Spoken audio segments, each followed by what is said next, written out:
our guns.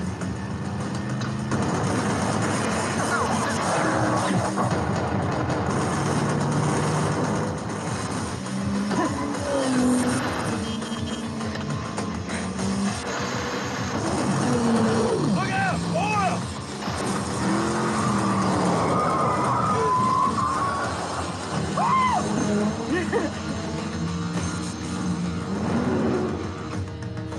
Damn! ¡No hay manos de puta, motherfucker! What the fuck? We gotta get back in the race.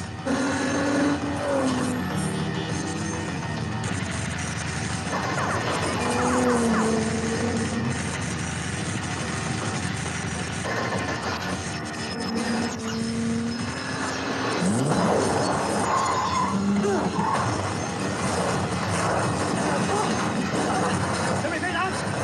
Out of the way!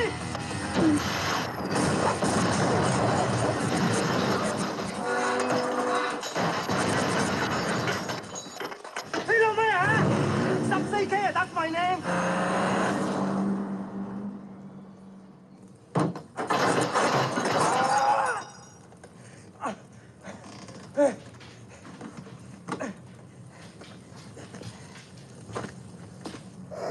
Fucking Reaper, baby. Can't kill me. Confirm me? You can fucking shoot me, but you just can't motherfucking kill me!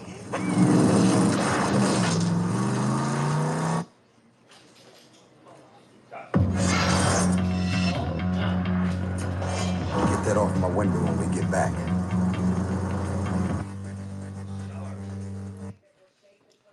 Can't motherfucking kill me. I was trying to get it how I live. I want them dead presidents.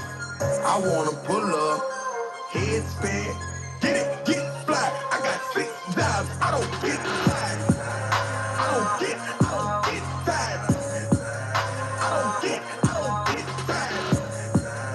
I don't get tired. Get tired. I got 6 jobs. I don't get full-time father, full-time artist. Ex-guard, he said grind harder, learn from every time you ever fail. If it never failed, just grind smarter. Iron sharpened, you the dag on their hindquarters, and they all acting. Rap game, I'm a pallbearer. Kill me, get a call after. First look, it was all laughter. Kevin Gates, no small matter, made men believe when they didn't believe. Dive in the crowd, no safety holders. Got in the booth, no safety on it. Aiming, I shoot for the stars. Got the award, I ain't win no awards. Only meaning one thing, don't get tired, I go hard.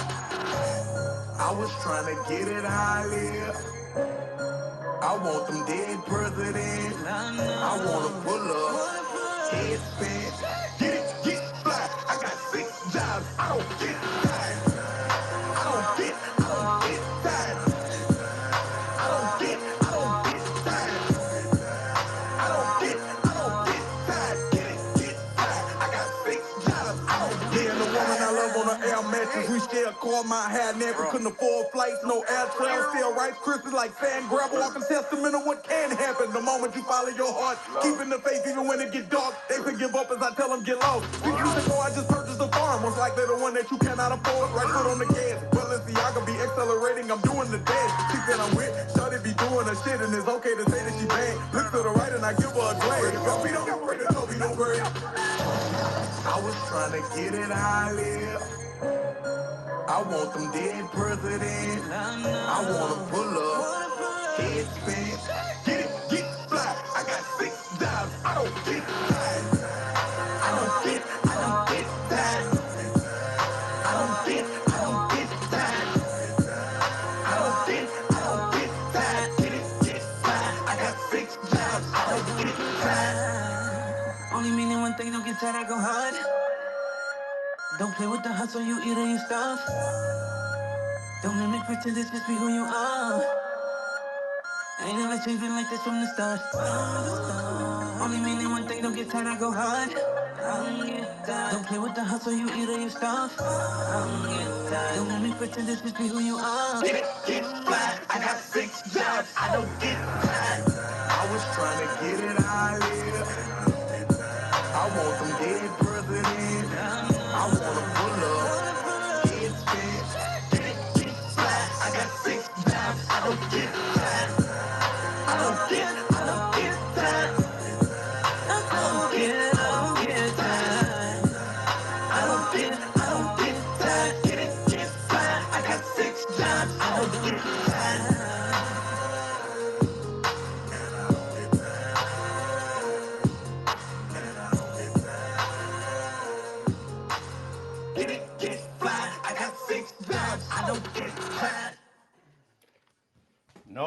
I do not. And especially after today, I'm happy that you guys are here. I had the unfortunate thing of being at the grocery store trying to pick up dinner, and then some punk basically shoulder checked me. Like right at the pay station. I'm like, what the fuck? I literally yell at him in the middle of the grocery store. I'm like, what the fuck? You want to go? And all of a sudden, he's literally running out the store. I'm like, okay, well, whatever. And I was thinking, what a little bitch. And then afterwards, start feeling around. Like, I try to go for my phone. I'm like, where the fuck is my phone? And start looking around the register. Don't see it. Ask, customer service at Jewel. Hey, do you guys have a phone back there? Oh, let's check. No, no phone. I'm like, what the fuck? I would have heard something if my phone fell out of my pocket. I mean, you're not going to lose, you know, the big iPhone, the Pro Max. You're not going to lose that. You would hear it if it fell out of your pocket. No, looked everywhere for it. Nothing. Light bulb. Do you need us to call the cops? No, I need to get to T-Mobile. But I'll be back I'll be back later. Don't worry about it. Literally run to fucking T-Mobile, which is only like a block and a half away. Put my phone on lock. Then after spending 2.5 hours at T-Mobile waiting for my phone to get downloaded into the new one, yeah, and what I thought was going to be, just quick, easy dinner. Don't have to worry about it. Just throw it in the oven, cook, and all that. No, you get to spend $345 for a new phone. Because the shitty thing about an iPhone is, if you don't have the old one to trade in, you got to pay for it. So happy. Teasy, my friend, No, go I just want ahead. to add on this real quick. Man, you know the professional scammers, man, they be bumping into you while they run your pockets real quick. You gotta watch that shit. No shit. That's why I always put. That's why I always put my wallet in my front That big ass pocket. Pro Max is Damn, probably James. sticking out. Damn, Hmm. James. Like I've been Yeah. telling everybody that 21 guys jumped you, man. And you took out 20 of them. For the last dude, he got you, man. He said he give you a phone. Damn. Oh, dude, I've been okay. So there's a McDonald's on the corner of Broadway and Wilson. It's owned by a family friend of mine, the Caravites, and so this is in the middle of the summer. We had a blacktop a driveway. I was like 16 at the time, and so we're going into the McDonald's, and there's this one guy in front of us, and we're standing behind, and all of a sudden, 16 guys in black trench coats pull out lead pipes and start beating the shit out of this guy in front of me. My dad is sitting there being the good Samaritan he is and tries to break this up. And the guy goes, "This ain't your fight. This ain't your fight." And nope, it's not my fight. I'm sorry, buddy. You can't help you here. And literally, this guy got beaten to death in the middle of the McDonald's. Yo, Police don't that's show up crazy. for 40 minutes. That's insane, man. Now like to Yeah, actually turn it into a positive. I used to have a good friend of mine, man, that he would just walk in every time, and he would exaggerate the stories, but he was hilarious that way, right? Like he would just be funny. I Right? get So you. he would come in like, yo, man, I was like, against 10 dudes, man. I was swinging left, swinging right. I mean, I took out 9 of them, but the last dude got him, boy, because he got fucked up by one guy. Right? So he got to make the story Yeah. exciting. Like, yo, 9 dudes, Well, right? But there had to be a right. climax. So he used to always crack me up because he always, even though something bad happened to him, he knew how to flip it around, right? And that was something that's Hmm. his magic. That was the magic that he had, man. Julio was his name. Well, it's his name because I think he's still alive, man. But this dude, he got beat up. He would turn the stories around, man. But like, I'm sad that happened to you today. But like I said, at least it was only the phone, man. And you know me, James. I'm pussy, man. So I wouldn't Oh, suggest oh, challenging the motherfuckers nowadays, man, because oh! yeah. I mean, I still challenged. You're gonna push me. That's hood me coming out and saying, "What? You want to go? Let's I go." let them go. I'll be like, have a Like, good day, sir. mhm. Couldn't T-Mobile GPS track your phone to where it was at? See that, and that's what I thought is that they could do that. Whoever got my phone, literally, and I don't know how that I have no idea, but literally all like like the for Find My iPhone, everything was gone. Yeah, because They put it in a fucking bag. it has They to be put it in a connected. seal That's bag. why it has to be connected It's to turned off. yeah, it's turned off. Exactly, it's turned off. Like my daughter. No, they can still track it even if it's No, off. no, no, no. Because it's I got No, track bag. I It's a track no, my copper daughter. bag. I track my daughter every day when she goes to school on her bus, and we tell her when you get to school, you turn it off. When it's off, you cannot track it anymore. Like, there's no way. No, you can, but the phone company can. As T-Mobile long as could it. not find my. Oh, It was not on my profile at all. wow. The last phone that they had of mine was the iPhone X. Great to be here, guys. I hope you're Because like I recovering had the what was it, the 12 dropping out of the race. And they will before. have to ping it Yeah, too. I don't get new They will phones. have to ping it. They What? will have to ping it. Like, you will have to use Wi-Fi or connect somehow, and then they will be able to ping it. Otherwise, there's no way, man. There's no way. Yeah, I was just the one thing I was worried about was just because like I have my business account on my phone, I have that on my personal accounts and my credit cards. I'm like, you lock that shit Don't now. forget about your browsing history. That's sketchy too. No, Oh shit! no, Oh they shit! got literally by the time I got to You caught him, T-Mobile, if Leo. they even tried to process that stuff, they literally it would have been locked. Oh shit! So, but yeah, that was my adventure for the day. So the reason for this call and is absolutely about the New York Commodity Bank. I didn't do that. Um, is New York Commodity Bank. That is the main focal point. That is the main reason for all this. Um, I have a theory, and it's an interesting one. So all you hear about is the investors that basically gave money to NYCB, and it's Citadel. It's who else? I have it saved. Hold on.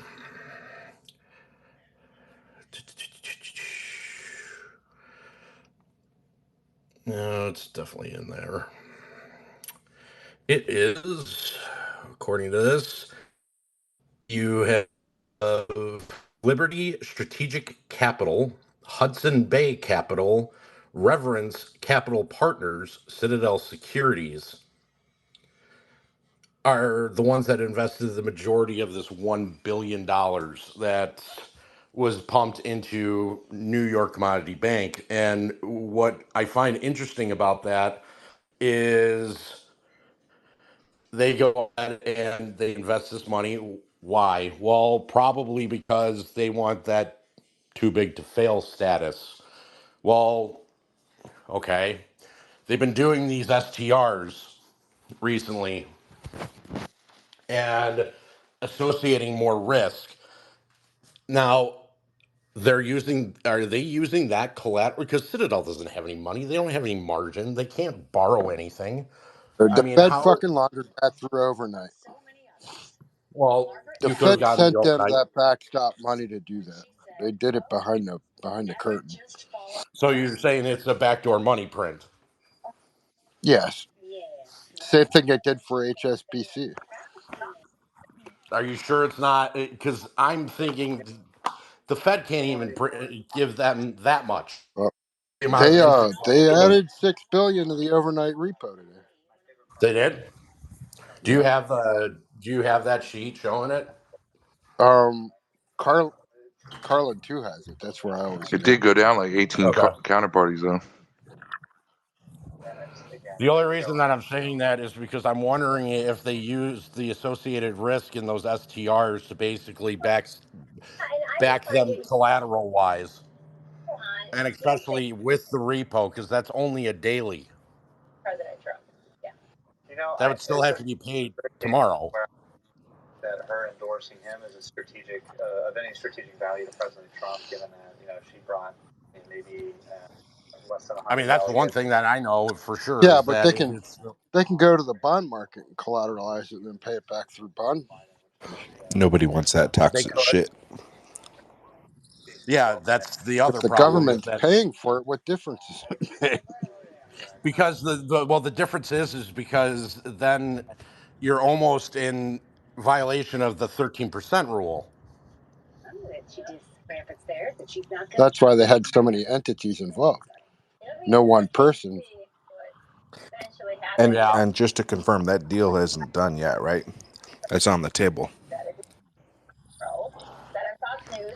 Well, It's not This is signed. what It's I not funded. I don't think they could have put it out and not do it. it Kind of says like not Elon signed got yet. stuck with a fucking deal. That's what I'm saying. Is I think it's on the table. I think they're trying.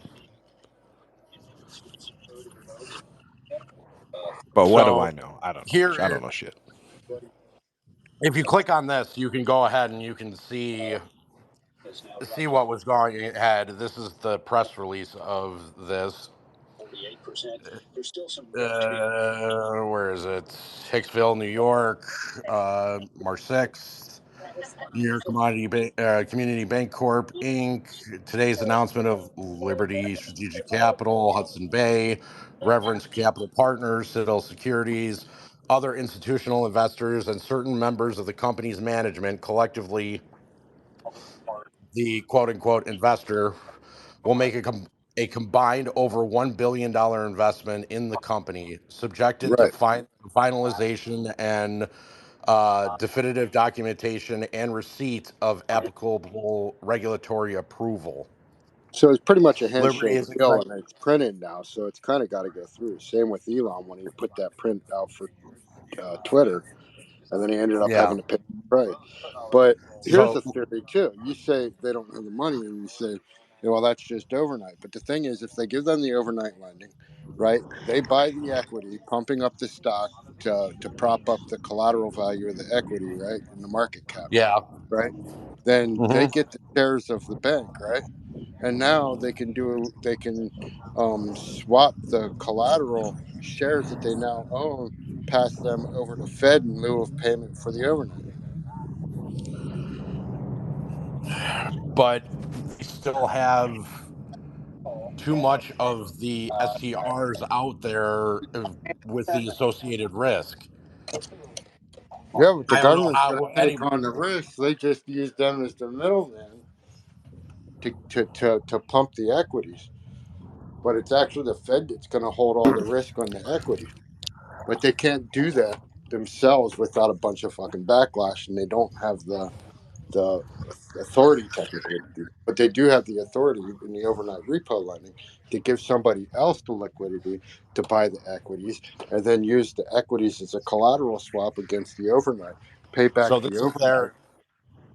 basically their band-aid to basically put on until the 11th when the bank term funding program ends and the reverse repo overnight is basically dead. Well, that's the thing is that from my understanding, overnight won't be dead. It's just a discount will be dead. So basically, the Fed rate is whatever it is, right? But they've been on emergency lending, given too big to fail institutions a discounted rate at like 1-2% instead of the federal rate. That's what's ending. So they'll still have overnight repo, but they're trying to tighten down on it by saying, "Look, you're done with the discount. You want our fucking money? You're going to pay the full rate." Well, they're going to pay the full rate. That's because the Fed doesn't have an They can't option. afford to pay the full rate. They can't afford to pay the fucking discount rate, let alone the full rate. I understand that, but that's why I'm saying is that there has to be some sort of collateralization or something because there's no way that these three in particular, the majority investors, have the collateral backing this to go ahead and justify them borrowing from the overnight repo. There has to be some sort of collateralization. Go ahead, Leo. From another perspective, the Go question ahead. the question may be, why aren't the big boys picking this bank up? because they can't. That's the 13% rule. Banks can't own more than 13% of other institutions. That's why, like No, J.P. I mean Morgan like Chase, 100% of like You're talking about a full full merger? buyout. that's the same thing. because they're broke. They're So broke. They last can't. They year, can't assume. That right? would They're A underwater. couple took them. Silicon Valley Bank, First. Yeah. So right. they had to get approval from Congress Right, to right, go right. ahead So and that's, actually. I guess that's the question. I'm not phrasing it right. Why isn't that happening? Well, maybe they already know that if somebody takes that over, you're going to end up with another Credit Suisse situation. Is that's what Correct. I'm at? That's basically kind of like where I'm going with this. Is like, is it so bad and so toxic and so effed up that it's literally like another Credit Suisse? It's just an absolute dumpster fire. Yes. Yes, and the thing is, New York Community Bank is actually bigger than SVB and the other ones, so it's really big for How what big? the size. How big? Uh, And my New York Bank credit, fucking, they got all kinds of fucking bad assets for real estate in their books, commercial and Oh, commercial. residential. They're commercial and We're residential. talking They were ugly before they took like over over Silicon 200. Valley. That's why I couldn't It believe was they let them do it. 600 billion or something. Yeah, yeah, that's a big fucker. Yeah. Yeah. So That's like one step. That's one step below your basically your top 20. that's a big fucker to go down. And it's Yeah. basically a penny stock. It's in Well, bad yeah. shape. Pretty much. Well, I mean, You know what I think's funny? hmm, You know what I think's funny? hmm. How shorted that fucking ticker and how squeezed they got on that fucking run up. That's why they had to halt it. The fucking shorts got fucking probably margin called on that fucking squeeze because they had 50 million in fucking short reporting, and that was 2.5 weeks ago. And that was a double down on the report before that. I bet they had 75 million, 100 million fucking short on that. And most of it's commercial assets. It all. It's it's And all the pretty commercial real bad. estate industry is shit. So Mm-hmm. they're probably just hemorrhaging at every end. they have some really bad liabilities. Yeah. And they can't offload it. They can't get rid of it. It's inevitable. And it's like this quick, here's $1 billion, get all of our hedge fund buddies to help support us so we can survive another quarter, right? But but really it's like this thing is not savable. No. I mean, I don't even think that $1 billion injection is going to keep them afloat, and that's what they ultimately want. That's literally maybe a couple months, maybe. Like Not even a like couple you said, months. a band-aid. It's just it's a very it's to I mean, fight here another day, I right? put. That's all they're constantly doing, to fight another day. Here's $1 billion. I really think that's What it did do is buy them time to not be illiquid long enough to try to find other ways to liquidate without declaring another bankrupt bank. So even if it only gives them a couple weeks, they got a couple weeks to get with other banks and say, hey, you take this part, you take this part, you take this part, to try to get them above water. Because that's the last thing they want right now with everything going on, is all of a sudden another huge bank failure. So now you have PNC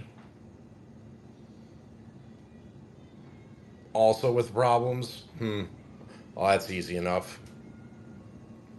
I thought the news of the day, which I found really funny because that's going to really fuck up that bond theory that I was talking about with China lowering the rate, is the Chinese Hmm. commercial and industrial bank, which is the largest commercial industrial bank in the world, just Yeah, separated, or whatever you call it, yeah. removed They just itself, basically remove themselves from the DTCC. which basically means, yeah, you can't fucking bring your fucking bond to us. We don't want it. It's the moose. The moose. The moose is on fire. We don't need no water. Let the motherfucker burn. But, well, while we wait for the moose, but PNC's got a shit ton of problems too. So PNC one, they did this last summer where they went ahead and they tried to go ahead and yeah, we got you the moose. Hold on one second, but PNC they tried to do a basically knowing ninja loans for certain demographics. Try to bring that out of the wheelhouse again. What's up, the moose? Yeah, James, I was just going to tell you guys, I kind of joined late, so I'm not sure if you actually covered this or not. But Mm-hmm. the New York Community Bank, um, they were the ones that bought Signature Bank that failed. Yeah, So correct. they absorbed them very quickly. And, I don't know whether it was Whisper or somebody else said, well, they're like the top, they've entered the top 20 in size, and that's because they absorbed Signature Bank. So we're seeing just more fallout of the Signature Bank.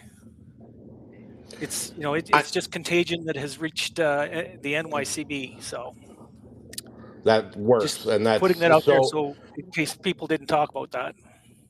My question to you, and because you've been following the STRs to a T, could that be associated in this buyout with Citadel, particularly because they're basically pledging that as an asset?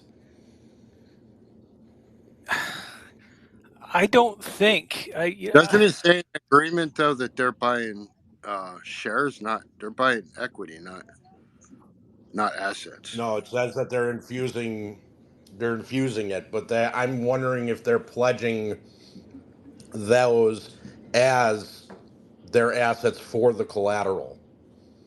So you're Okay, saying they're taking so real estate as a back crutch like they did in 2008 for if and when everything fails, they get paid on the backside of the bailouts or bail-ins, whatever they want to call them now. That's that's my question. That's it's very interesting because we know that Citadel doesn't have the margin. We know that they don't have money. They're borrowing money. And now you're going ahead and you're basically saying, hey, we're going to help inject $1 billion into New York, Commodity Bank. And from where? I understanding that there's Hudson and Reverence, but still there's You still have everybody. a certain amount of margin collateral to even take on them assets. okay, so James, you know that in the 2023 annual report, Citadel has pledged $60 billion of its assets, and that's into a contract where they would get assets or cash. Citadel took cash, and that I believe that happened Correct. probably fairly early on in 2023 because there were these little nuggets. They gave $7 billion back to investors. They reported a 15 billion profit on their Okay. books in Yeah, that was March their of 2022 2023. annual. Hold on, Matt. Let Moose finish. Yeah, Sorry, I'll be very quick here. So in March 2023, Citadel was looking for bargains, and it was buying shares and quite fairly big positions in Silicon Valley Bank and Signature Bank. So Okay. Citadel appears to be flush with cash when all the other hedge funds were minus 15% for the year. So they had pledged those assets, and they've been using this $1 billion guaranteed is from their pledged assets from last year.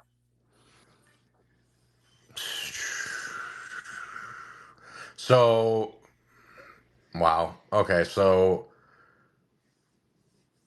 it's the money that they use for the pledged assets to basically go ahead and buy the bank, which in turn can basically give them a too big to fail status, and here's your bail in that they would receive. if anything were to fail.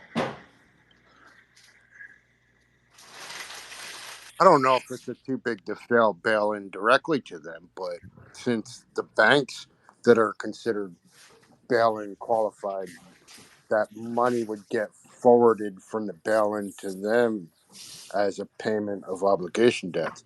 So basically, when they say, okay, New York Community Bank, all these banks are going down.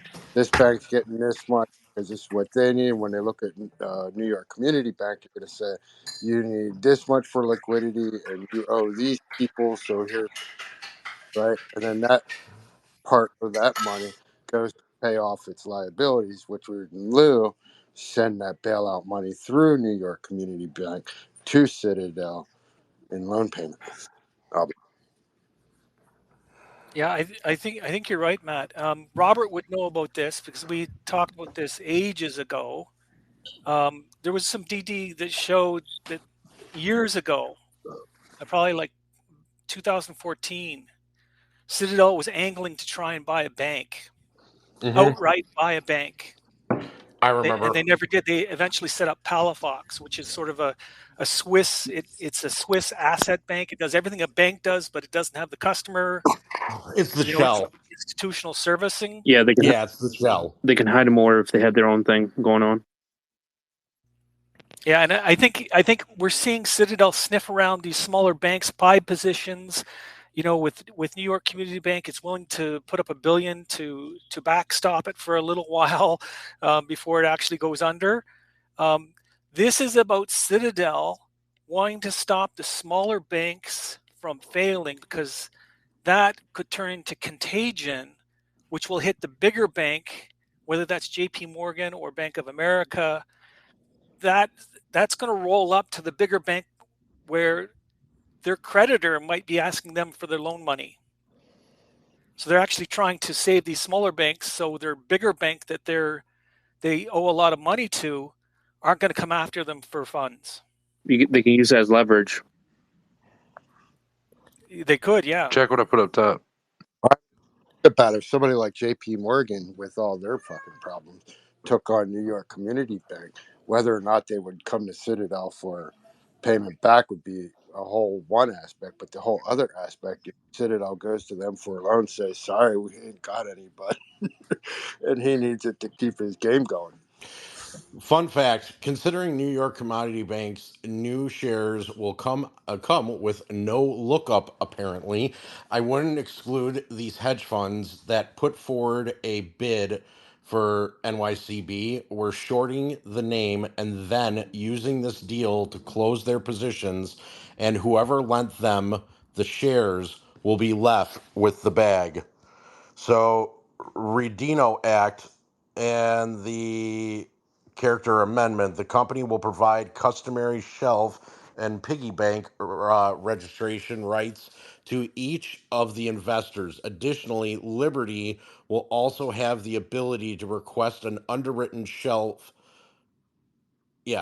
takedown and block trade rights.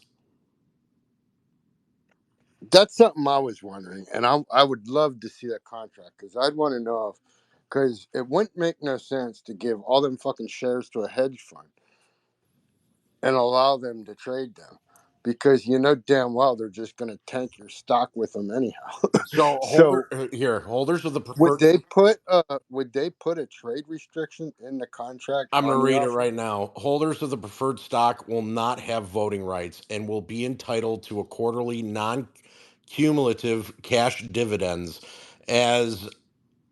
as and if declared by the board. Each share of the preferred stock is convertible into common stock, a one preferred share minus 1,000 common share basis.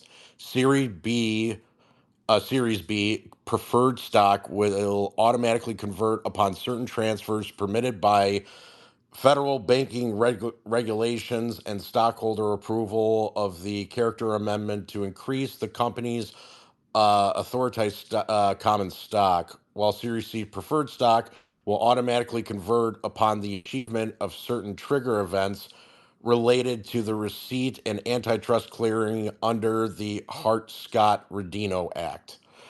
The transaction is expected to close on or around, go figure, Monday, March 11th, 2024, subject to the satisfaction of certain closing conditions, receipt of the regulatory approval required in connections with the new roles of Mr. Otting and Mr.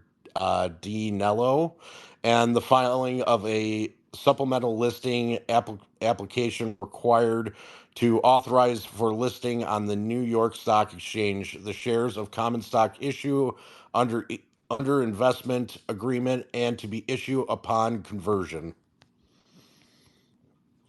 Now, right there, why the 11th? Because that Exa- right there tells me somehow the bonds are attached to this, and the Fed is part of that crutching, and they don't want that. And New York Community Bank is going to be subject to the fucking crushing of that fucking interest rate discount loss on the overnight liquidity line. Because if they can't fucking borrow at fucking 2%, how the fuck can they afford to borrow at 4 or 5% federal rate? So here's Dario. All right, I worked out some math and put together a clearer picture on what's going on with New York Commodity Bank. Currently, NYCB shareholders face almost a 90% dilution.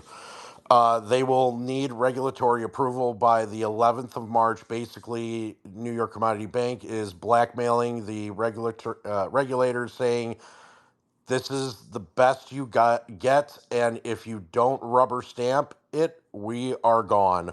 Overall, I have these gut feelings. Buyer's real goal is to figure whether any valuable assets is left into NYCB. Hence, this PR comes on the back of a LOI type of an agreement. Buyers have no intent to hold the shares because they will immediately file for uh, authoriation to sell block trades. There are several hedge funds among the buyers that high chance put a ticket in the deal to figure out how bad is the situation, not only for NYCB, but the whole system, in particular, their prime brokers.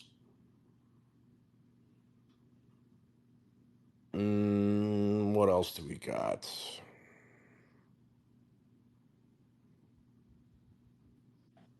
I think Do you see the June Lehman Brothers connection? 1001. Yeah, it's a huge That's one.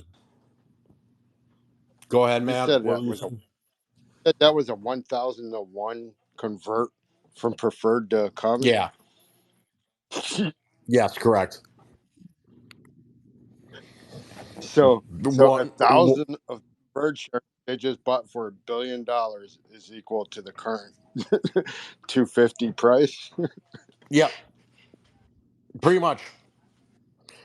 It confirms that the FDIC cannot shoulder any additional support anymore with its current resources. No major bank wanted to touch NYCB, even with a 10-foot pole. Jeffries was the sole arranger of the whole operation. Price of the transaction comes at a massive discount, -$2, and not even all the equity, but will be paid through a mix of equity and convertibles. If they took days to scrap the bottom of the barrel to put in $1 billion, rest assured the current shareholder will be massively diluted. The transaction has not been signed yet, but the deadline is next week, March 11th. Rest assured, Liberty Strategic in for 450 million, Hudson Bay 250 million, and Reverence Capital 200 million will do every deep DD into NYCB. Now, if NYCB was so desperate to bite on the 1 billion from a bunch of funds, all they could find, how bad do you think the situation is? I think it's bad. Fucking price already dropped in 2 weeks by like fucking 80%, and now they're looking at a 90%. Or yeah, what do you say? 90% dilution on top of an 80% price loss. Yeah. Ooh, baby. Can't That's wait just a for that big fat. shitstorm. I mean, that is runny shits. That's what you got. With it not being assigned, though, how did he get such a pump? Probably because of the news of them finding $1 billion Oh, and gotcha. then coming up with it. That's the only thing that Well, I I think can think of. it was combined with that, and like I said, the previous short interest to that news, and then that pump probably fucking triggered a fucking closeout squeeze on the fucking, because they don't have much margin. And when you're talking about going from like fucking when the news got out that they were tanking and that price tanked early in the morning, and then the news came to the bailout, you know people were fucking shorting that fucking open. And then all of a sudden that thing jumps up from 170, 180 to 270. Yeah, or I They mean, were like, 370. close that. Huh? I I thought it Yeah. got as high as Yeah. 370. Yeah. 370. So you're talking like 400% on a fucking, in 2 hours from, when they were shorting it open, between the shorting and the sell off. Wow. I mean, The halt probably allowed them to get out of a lot of that fucking short. And then I'm not gonna lie, I fucking after that halt, I waited for that bitch to touch the 200-day moving average. I bought a few shares, and then fucking sold them on the bounce. that was smart. That's a great move. Uh, so on the transaction is expected to close on March 11th. NYCB said it will host a conference call on March 7th at 8 a.m. Eastern to discuss the equity capital raise. I also heard from somewhere that there's a additional 400 million somewhere on the sidelines. I'm trying to find it now. I'm assuming that's got to be from Citadel. So, James, I've just run across something really interesting that I'm going to share. Maybe other people have heard about this. Maybe they have something to add. What we got? But I like juice. last March, when Signature Bank failed, Citadel had offered to buy at a discount $3.3 billion of deposits that were held by Circle Internet Financial, that Circle Financial Internet Financial had tied up in Silicon Valley Bank. So look at the hound dog here. Silicon Valley Bank failed. Citadel wanted to buy them. So I don't know. I've been They saying did. for a while I thought New York Community Bank was going to be the next bankruptcy, but who's next Yeah. in line? So and then these deposits at Circle Internet Financial end up in NYCB, and Citadel is right there to put up $1 billion in equity to help them out. Oh, because they're such good people over there. So there's something going on with these $3.3 billion of deposits that are owned by Circle Internet Financial that were in Silicon Valley Bank, and If I had to now they're guess, with NYCB. if I had to guess, I'm going to guess that this is dirty paper that somehow Citadel is associated with. Well, I mean, I'm just digging into. I've never heard of Circle Internet Financial before, No, but and they're that could be a shell. That could be exactly what Pelifox is, for all we know. well. It looks they've been around since 2013. Okay. They are doing a bunch of other things. They're they're probably pretty much like Palafox. You're right. Yeah. But I'm gonna dig a little bit further into Circle, because that seems to be what Citadel is chasing. Those that $3.3 billion of Circle Internet Financial transactions. That sounds very interesting. Robert, can you talk? I don't know what. Robert, hop down, come back up if you can hear, because I don't know what's going on with you. He's gonna have to close out completely, Robert. Yeah. Yeah, close out, buddy. Close out and come back, man. Here, I'm removing you from $20. I'm removing you from your co-host duties for 3 seconds, and now I will invite you back to co-host.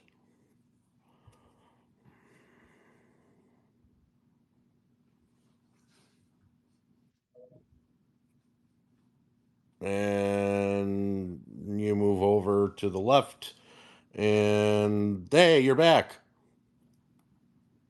Damn, it took me forever. Well, I didn't know what the hell was Yeah, going on man. with you. It just said Blame requested. SR, man.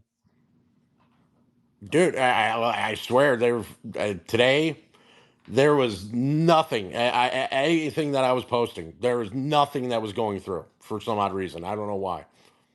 They are Evidently that they are they don't doing like the things. tooth. They do You know not what like the actually tooth. will you know what actually would be actually funny? Hmm. If there was an actual person that is going after you guys. I will actually fucking laugh if he reveals himself. Like he comes up to the space and be like, you know what, security James? I've been the one attacking you from the shadows. That shit will be fucking hilarious. I've come after Because you I'm from the telling you, shadows. it I hope it's the guy from like the it crypt. fucking up, man. I hope it's the crypt keeper.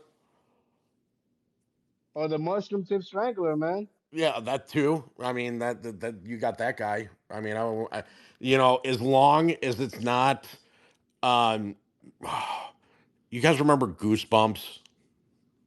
Oh, I used to love Goosebumps, man. Okay, you know the one story about like the killer clown, or like the Yeah. yeah. Yeah, yeah, No, yeah. no. Yo, Goosebumps, like if they make it like an adult version of that shit, that is pretty scary, man. They did. It's I don't called wanna lie, Stephen man. King. Oh, come on, man. Like, you know what I mean? Like, I don't mean it like that. I mean it like, they can actually grab that and they have the music, because I like that music. And then you see the dog and his eye light up, his eyes lit up. What was That his, is cheese. his That is color? cheesy '90s TV. Hey, man, but it was the shit, though. Yeah, it was. I am. I'm still. I'm still trying to understand this liquidity injection into something isn't sitting right, and especially with this internet bank, whoever they are, which evidently seems like a total shell company. And for all of you that don't understand what we're talking about, the example is Pelifox. So Citadel gets sponsored so that they can collect from the reverse repo. They have Pelifox, which is an outside entity of the United States. They have an office that's in South America where they can go, or the Bahamas, one of the two.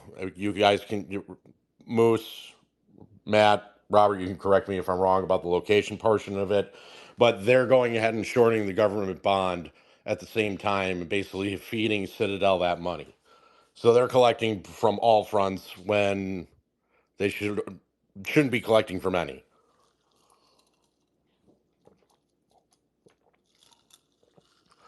So this sounds like to me. How much of this deal was cash?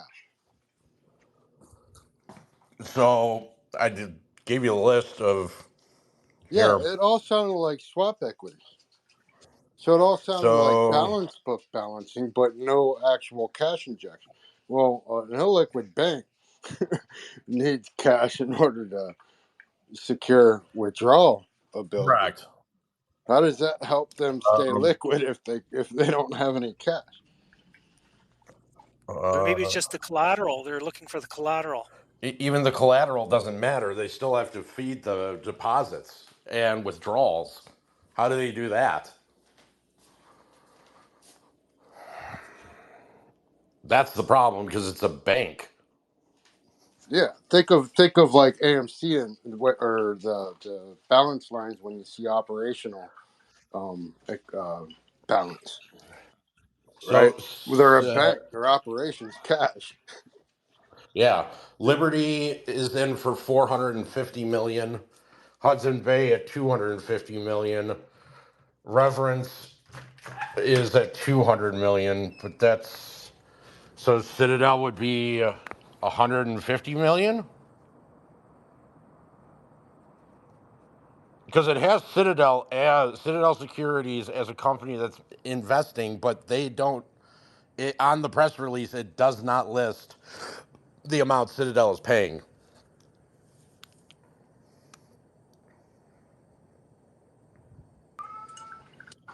So the billion was total cash, and 3 billion's total cash and assets.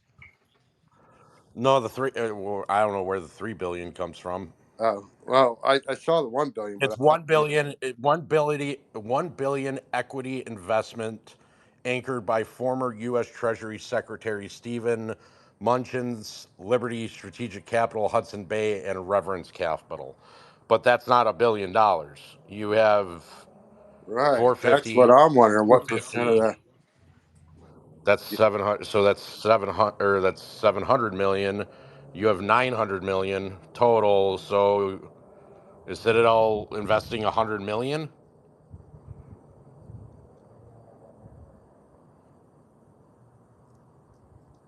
Yes. Yeah, But I mean, 100 that. million combined, whatever equities in cash. I But can't that's imagine that here's comes. the but you would still have to if you're doing a press release, an emergency press release like you have right now, you have to have some sort of documentation or release to who's paying what. You can't just go ahead and not mark that down. So James, I'm reading Market Insider right now, and there's, I'm trying to find numbers to answer Matt's question. And there's little, just a one sentence here inside in Market Insider covering the same story, and I'll read the quote here. Specifically, the bank set aside 552 million to cover loan losses, led by a co-op and office loans. That's unlikely to be recovered. Totaled 185 million in the fourth quarter, Of 23, okay. Yeah, so that would be and your that's the only write-offs on your debt. You basically mark them as zero because you can't right. bond collateralize them or anything anymore. They're just junk. They're expired and they're worthless. I don't know who had their hand up first. You guys decide. 1, 2, 3, go. That's easy. Nah, man, I insist, bro. You do it. I was just gonna ask, are you trying to figure out the infusement of $1 billion, where it came from? No, we know where 900 million came from. We're saying that Citadel they didn't put in the press release what Citadel is paying, but listed them as an investor. There has to be some documentation of their investment. And I want to know, is it cash, or just cash and equities, or what? Because a bank in failure needs cash, not fucking swap Correct. collateral or asset booklets. I just find it interesting that about 715 plus million just got extracted from Bitcoin days before, this bank started to fail. Can you Yeah, show? at the Can same you show time that? Coinbase fails. Can you show that up above? If you have anything that has that, Yeah, let me look for the post. because that's so. And has Bitcoin been going? Is that ETF gone down? No, it's gone up in inflow over $1 billion in like 2 days. Well, I know it hit an all-time high, but if you're removing anything from it, it's going to trace and then go back up if that's what they're doing. I just posted the chart that I saw on Coinbase during the fucking Coinbase glitch, intentional glitch, in my opinion. So it wasn't retail. No. I mean, oh, that's just a small little blip. It's a hiccup. Well, No big deal. while he's looking for that, I just wanted to throw my little conspiracy twist into things. Oh, I love conspiracies, even though they always end up being real. Steve Munchkin, okay, our little friend Steve Munchkin over here is kicking out money right now. was also directly tied to Jeffrey Epstein. Trying to see if I can find where I saw that, but I'm not sure. I think it was somebody I saw posted Goldman Sachs sold a block of Bitcoin during that. It wasn't Goldman Sachs, it was one of the boys. You're not. Yeah, Can you hear Tizzy? no, I'll drop. Matt don't ever hear nobody, bro. He, Go ahead, Tizzy. Yeah, Mike got the special power, man. He just goes ever anywhere. since he painted his roof blue, he don't get no reception. Yeah, let me add on. But yeah. So Steve Muxkin was directly involved with Epstein too. So my me just patriotically being optimistic. Hopefully the white hats are at work. Hey, the Moose, do you have any access or way to get into tip ranks? If the Moose is still there. No, I think I signed up to Tip Ranks ages and ages ago for the free account, but Mm-hmm. I've never actually used them. The only reason that I'm asking, and let's go to the thank you, Buckeye. Recent regulatory filings show that Griffin has moved heavily into high yield dividend stocks, the stock market's traditional defensive play. Using TipRank's database, they pulled up the details of two of Griffin's moves, both buy rated equities with dividend yields exceeding 6%. We can turn to the Wall Street analysts to find out what else might have brought these stocks to Griffin's attention. So, New York Commodity Bank, Community Bank Corp is one of them. New York Community Bank recently acquired Flagstar Bank and is now one of the largest regional banks in the U.S. The bank offers a full range of services to retail and commercial customers, including mortgage origination and services. And that's from 2023.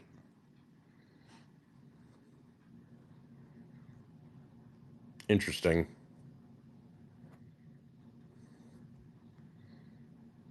Very interesting. Man, man. Hey, but you know what, James? You know what's gonna happen on the 11th, man? Thank you. I don't think Yeah. anything. No, I don't think that. I don't think a big shit is going to happen, meaning nothing. I still think it's still on track to knock out your small and mid-size, regional banks and all the smaller ones because that's the government's intention. They have to do that. It's like the flame being lit under your ass. Things are getting Yeah, starting to roll. correct. Man, time will tell, man. Time will tell, man. Time is Time our will friend, man. tell, for sure. But I don't. Me personally, I do not believe that it's gonna be a big old fucking nothing burger because you're seeing too much, especially now that you have PNC that's coming up in some murky waters as well. PNC themselves, like I said before, they were a proponent in ninja loans last summer to certain demographics, and they are just trying to stay above water as of this point because they're just as bad into the commercial real estate, and also their default rates on their residential are higher than most. I was going to say So that the commercial real estate situation is going to be one of the most critical to small and mid-sized banks because they have the biggest exposure to it out of anybody. correct. They want to be players in the pond. So if they're going to be players in the pond, they're going to absorb as much of the commercial real estate as they can, just so this way they can use that as their collateral basis for trades. They're fucked. And Speaking of fucked, how many of you guys bought the popcorn bucket? I haven't yet. I did have to spend $345 for a new phone today, so that was a hit. Oh my god, no, I haven't seen you guys in a minute. I've been so busy with work, but I've Yeah, been seeing all that's a good thing. the popcorn bucket jokes for Dune. Nice, nice. Hey, I was I just am. doing some searching. I just realized the 8th through the 11th, but the 8th was the official date, March 8th, 2023. The Silicon Valley Bank went under. We're a year to the date. Interesting. How much of that was one D- bond swap on the takeover? Oh, I guarantee you, it's all of it. And I think those bonds are the commercial real estate bonds. The septillion ones. Oh yeah, that too. Well, those swaps. Yeah. I'm. My mind is racing. But That's if I also the have, same time that Signature went under, and they were a crypto friendly bank. Well, the crypto friendly banks weren't always like safe because they were crypto friendly. The rehypothecation got some of them. Right. But I'm wondering, did they actually liquidate, or did somebody just take over their portfolios? Well, I think it depends. It depends on the level of rehypothecation that they did. Like the what hit a lot of the quote unquote like crypto friendly banks and some of the platforms also was like the staking programs. The rehypothecation that occurs within crypto staking on platforms that aren't backed by the FDIC insurance was pretty bad. So that's what took down a lot of the stuff was rehypothecated and there Yeah, wasn't enough to go around. So some of them can't be taken over. what he's Some asking though, what he's asking, my bad. What he's asking though is that do they have to liquidate the whole portfolios, or do they have to? Yeah, I think they have to. What was like 20? What was like 30, or I forgot what it was. Like some percentage they have to liquidate, and the rest has to be um taken ownership by some other entity. It just depends on like the bankruptcy court rulings and the bankruptcy court situation because not everybody's going to be identical. For the most part, it just in going through the bankruptcy proceedings in general is going to require some level of liquidation. How much is going to depend on the situation. Moose, How much to credit? read what you just said. Go ahead. I want the Moose to read what he just sent me. The part about Citadel, if he's still there. The Moose. Yeah, hi James. Hi. Yeah. Read Yeah, what you just so sent me. I was still digging in, trying to answer this question. You know, how much money did Citadel pony up to buy to help with NYCB Mhm. CB? So Liberty, that's Steve Mnuchin, invests $450 million. Hudson Bay Capital, $250 million. Reverence Capital Partners, $200 million. You add that all up, that's $900 million. Mhm. And they're saying it's a billion. So we know $100 million invested by Citadel. Correct. And the interesting thing is it's Citadel Global Equities hedge fund that is ponying up the $100 million, not a domestic arm of Citadel, not Citadel The Securities one they closed US. down from the, yeah. Yeah. So again, it's involved with Big murky Circle First, waters. this Circle Internet Bank, and it turns out that Circle had 3.3 billion dollars is in USD. That's the crypto, the stablecoin crypto. Yeah, they're the ones that created the USDC. Yeah, Yeah. USDC. So Citadel is either trying to chase that USDC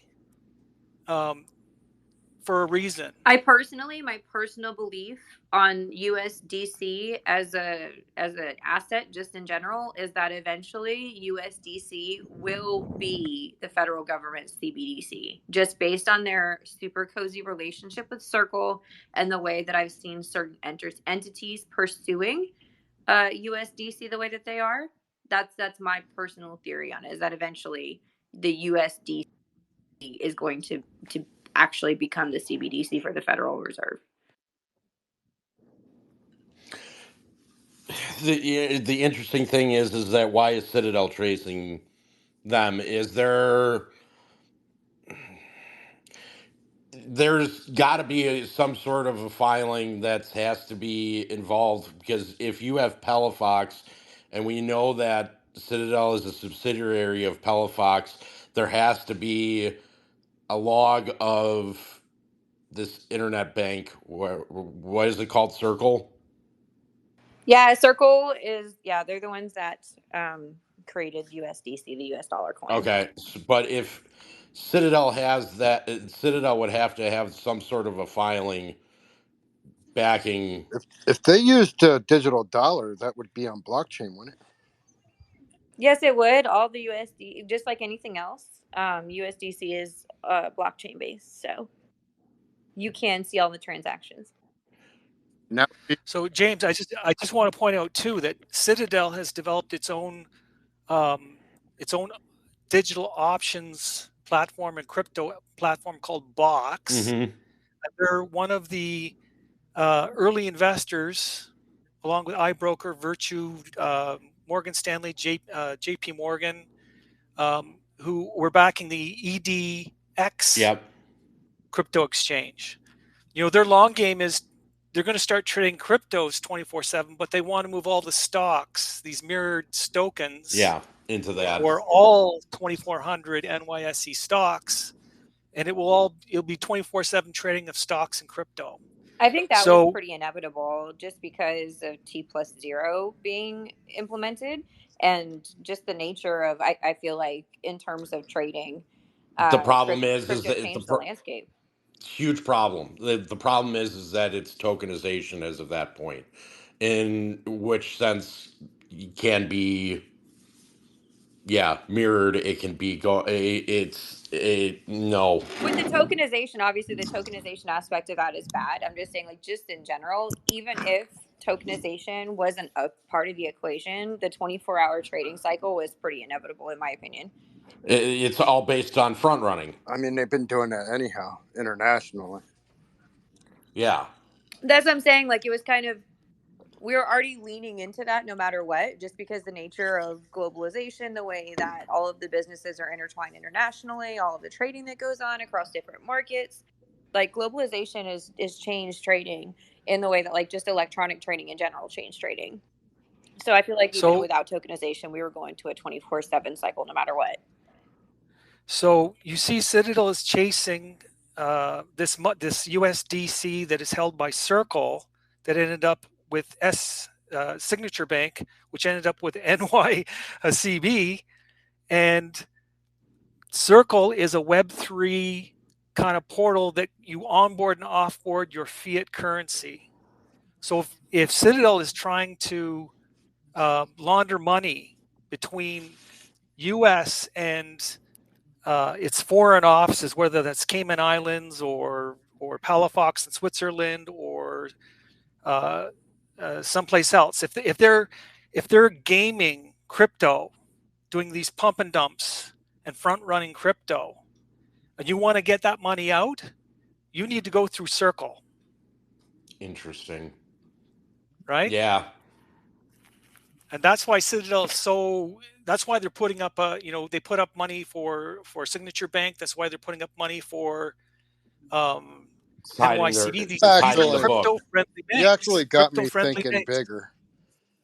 I'm thinking, based on what you're saying, it sounds more like he wants to make his box or whatever and Circle the crypto version of Virtue as a crypto market maker clearance outfit.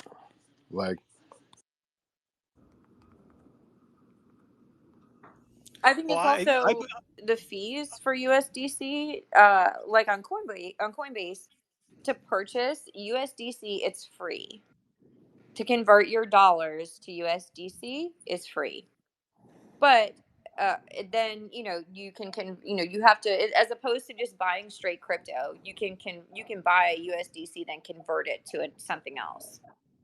So there's also a fee collecting aspect that will probably change if Citadel gets control of Circle.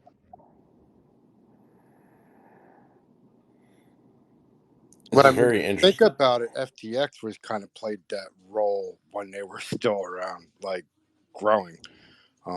They abused the shit out of it, but maybe they were undermined so he could become the FTX and control and be the center hub of market making for crypto transfer.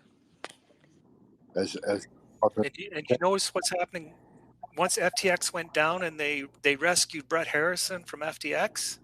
He's gone on in 12 short months to set up another company called Architect, and he's setting up exactly the same thing as what FTX was doing. Yeah, it's basically the exact same shit. And I just like, it blows my mind that these guys like can tank a company like that and walk off with so much money and then just immediately turn around and be like all over Yahoo and MSNBC and Market Watch, and like everybody's praising this guy for starting this other company. Like it just But blows my mind how these guys have no consequences for the things that they do. I'm sorry to harp on it, but but I think the FTX implosion was intentional. Me too. I Sam agree.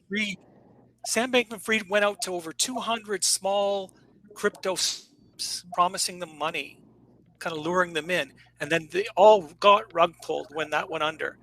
If you're Citadel and you're creating Box and EDX, you've just wiped out all of your crypto competition. Any other platforms, You ever you've just wiped them out. you ever see Goodfellas? FTX is a bust out. Yes, I agree. That's exactly what the way that FTX went down. I mean, they were intentionally set up to be the fall guy. If you like Goodfellas, that's the art of the bust out. When FTX went down, that's the end of the game for that. It was a money laundering hub for Wall Street and political beneficiaries who were in with the whole effective altruism crowd. When they were done stealing from everybody, you bust that shit out. You file BK. You collect the insurance money. You do your thing. You sort it out. You walk away and you do what Brett does. You start up something new. You do it all over again. And I want you to know why. We've seen Unusual Whales keep posted that post about Brett Harrison saying that AMC was backed 1-to-1 with the Stokens, which they weren't. And if you go back and you look at the stories that were published in mainstream media about Brett Harrison painted as the victim, where he was working at FTX and became increasingly unhappy at near the end, the last 4 months, was unhappy with what Sam Bankman-Fried and FTX and Alameda were doing, so he left. He's the victim. Of course. Go and look. Oh no, I agree with you. Those stories are paid and placed for. Somebody's paying there, even a dozen stories. That's like millions of dollars, plus all the scrubbing that they're doing on Twitter well, or yeah, X. because Well, I when you remember Sam have Bankman-Fried also had another business partner that nobody talks about. That remember man sailed off into the fucking sunset. I can't remember that guy's name. I have to go look it up. But he did. He had a silent partner that did a lot of the heavy lifting, and nobody even talks about him. Nobody even talks about him because he fucking sailed off into the sunset just far enough ahead of the wave. I remember But a he was equally conversation being responsible. brought up before he bailed on the company that he was aware of what was going on there because they had documented conversations between him, Sam Bankman-Fried, and a few other people in the Bahamas at that apartment. That Well, not just basically that, they were proved approving expense invoices with emojis through Slack. yeah. Everyone knew something was wrong. I I really want to know about the connection between Citadel and Circle. I want to know why they're so interested in this $3.3 billion. I'm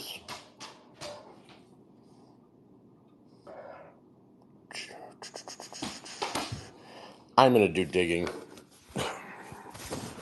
Hey, real quick, breaking Go news: ahead. the White House is now putting up fences, and you have National Guard in New York. So, what do you think is going to happen by Monday? Problems. Thank you, Bleach. You know, I What's want. happening again, Monday? I can actually add to that, to the Citadel connection to crypto, man. Actually, it was already Damn. said. It was already said that they were looking for a way to get into a crypto exchange. Like Citadel was looking into that. That's the reason that with the whole thing with FTX and everything like that started to happen, right? It was he wanted to see, and that's was the rumor in the crypto realm, right? If you ask some of the guys that actually know about it, they will tell you that they were trying to test around, like what they can do, what limits they can push and all that, and how FTX is used as the guinea pig. Now, what Chaotic said, what I mean, I agree to that, fully. That's why I never believed XRP and everything, because they already have everything in place that they need with USD, right? USD is the, what I think, and that's why I agree with that, is the fact that they're gonna use it, they're gonna peg it against the gold, and they're gonna make that into the new currency eventually. When eventually that comes. Now, Citadel's interested in that because maybe of that reason. They want to have control over the money when the new system starts to take over. Now, Sam, was the guinea pig, unfortunately, and if you start saying, no, that might not be true, then why was Harrison there? Like I said, they were pushing the limits. They wanted to see. Now, this thing with Circle, it might be just that way what they're trying to do. Purchase it, so that way that technology becomes theirs. So I don't know what Ken Griffith's trying to do. I mean, back in the day, where what the Moose was saying, that he was trying to become a bank, and that actually was what almost killed him, was trying to become a bank. And actually, I think he said that in an interview. That he said He that the did. yeah, right, that the worst mistake he ever did was trying to become a bank. So Yeah, you can't become a bank. so he got slapped in the fucking ass with a huge cock. So now he's gonna have to. This shit with crypto is different, man. And that shit with the 24 hours, I mean, it's true. They already been doing that, but now they're just gonna do it fucking easier and more laid back and shit. But I think that that's not gonna come into fruition as fast as they want it. I think that there's gonna be people taking pieces out of the pie. It's not just gonna be only for them. You know what I mean? So like that's what Yeah. you gotta take a look at other places. Like I said, and I'm always gonna keep repeating it, man. Go take a look at other countries. Everything that has happened in another country, you better bet your fucking ass that the United States somehow has his hands on it, and that's where they test piling shit. Because on one Oh, I moment, know. yeah, on one moment, I just went through it. Just went through the Japan, China, right. Germany connection to the U.S. These motherfuckers are dirty, man. They're dirty, but at the same time, like I said, you are witnessing whatever it is that we're witnessing, and if you're one of those people that got lucky because you were at the right place at the right time, good for you. But the stopping of this corruption is insane. And what's happening right now with what my boy Robert just said, you know, what the fuck? I mean, really? Well, what are they doing that for? What are they doing that for? If something does happen Monday, oh man, God willing. I mean, God willing, I hope. But these guys, I mean, just like today, this bank was dead this morning, and me and Cornelius was having this conversation. You're talking, I don't know what Cornelius does, but I'm not a financial guy. And I was able to describe exactly what they did today to that bank and what they're gonna do all week until the 15th next week when they have to report that 10K. They're gonna keep playing that fucking bank up and down. I mean, Matt just said it. That was a what, 300% move. You don't think they're making money on that shit? Like these people, man, they're fucking sick, man. They're parasites, and I mean, fuck them. I mean, the problem that I have is that you heard me read earlier about the dilution tactic and how it's going to be 1 to 1,000. Yeah, I mean, there's no way that and this has to be voted on by shareholder approval. Hey, oh wait, hold on. Hey, dog with the hat, you know, he came in through. This is right up your alley, bud, Look, my friend. look, dog with the hat just sent me. FTX owns Circle, and he sent me. I'm gonna send you that over, James. Look at this Please. shit. Holy shit. You see what I'm saying, bro? Oh, If you got somebody like me, that's a normal fucking dumb, I'm not a stupid person, but I just said that as a fucking joke. But I'm a simpleton, right? I'm a simpleton. I'm a civilian. If I'm able to know this, that's the scariest part for them. There is not somebody with a fucking degree in financials that know exactly what they're doing, and that is exactly what the fuck they're afraid of. Man, that's dog with the hat. You're the guy, man. dog with hat. Come up, please. I want to be learned. Very learned right now, especially about Circle and the ownership rights, because that will put together a huge piece in this goddamn puzzle.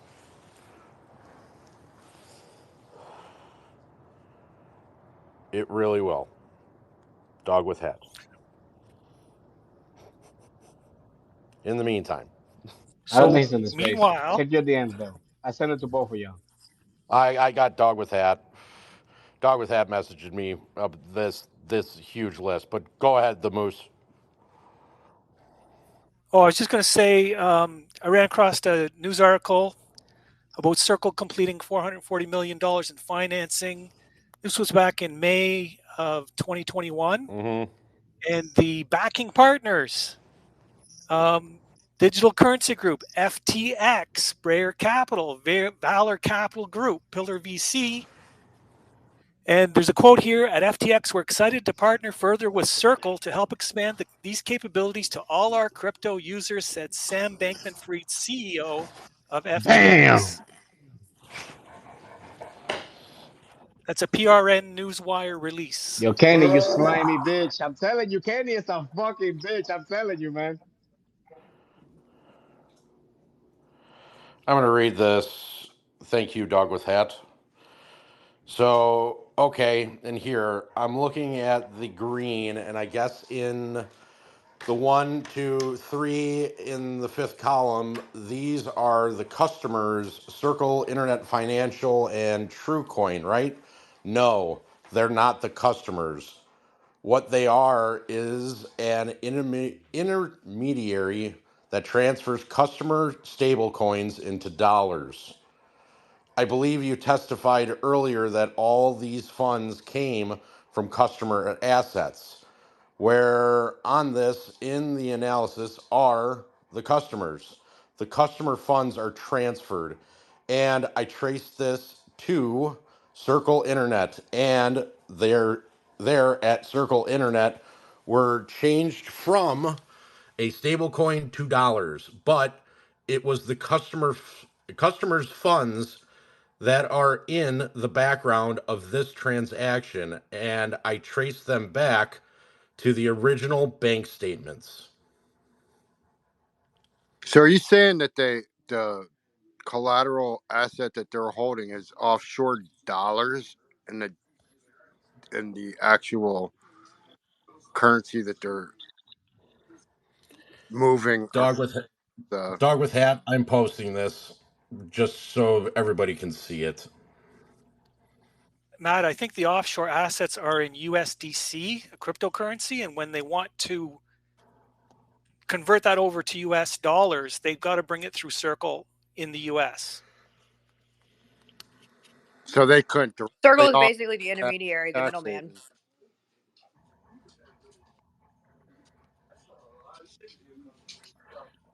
because the circle's in the Bahamas, right? Mm-hmm. I believe so. So they're using that as a tax hideaway.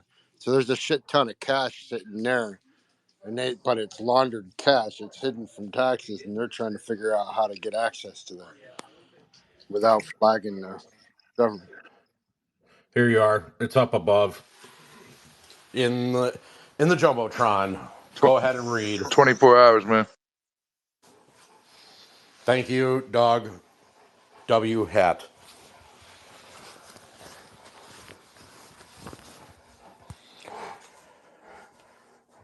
Go ahead and Dog take a with shot. Hat has some amazing DD. I love Hmm. my messages that I get from Dog with Hat. Dog W hat. I was We're just gonna go looking proper. at an article on New York Community, what they assumed from uh, sig- uh, Brankman fraud. yeah, and they all right purchased assets of approximately 38 billion, including cash totaling approximately 25 billion, approximately 13 billion in loans included in the 25 billion of cash. Is 2.7 billion arising from a discounted bid to net asset value. They assumed liabilities of approximating 36 billion, including deposits of approximately 34 billion and other liabilities of approximately 2 billion. There have the company's working on an agreement to subservice the legacy signature multifamily commercial real estate CRE and other loans it did not acquire. So they took over all their banks, which became the New York Community Bank branches, along with their Flagstar Bank, and they assumed another 30. It was 30 locations just in New York City alone. I'm still wanting to. I still want the connection between Citadel and Circle for this 3.3 billion. That's there's some significance to it. That was their carpet money. I understand it could be carpet money, but there's got to be something. There's got to be What some was the sort of money? What was the money that was supposedly was not reconciled for FTX? Even though they said that they got all the money back, how much was it that it was owned? How much? from what? I say that So again. when they filed for bankruptcy, right? They were Hmm. down like it was billions of dollars, right? That they FTX? yes that they didn't have. They didn't have that money, and then they brought the No. guy. They brought the guy in that did the fucking the Enron shit. They brought him in, and he said that he found 1 billion out of how much that he need to Oh, I find thought it was out of 50 billion. out of 50 billion. I mean, that's the thing. I heard that number. I even heard up to upwards up to 65, kind of like Bernie Madoff, you know. They didn't really know because they didn't keep actual. They didn't Exactly, have a real accounting department. exactly. So They James, They were doing QuickBooks. Excel what's to spreadsheets say? and Slack emojis. That's exactly what I'm saying, though, Caddy. What's to say now, right? That those $3 billion that you're talking about, it is part of that shit, but they cannot tell because it was FTX. They did everything that fucking Sam. And the funny thing is that this guy cannot even hear us no more because he cannot be in Space Force. He's in prison, right?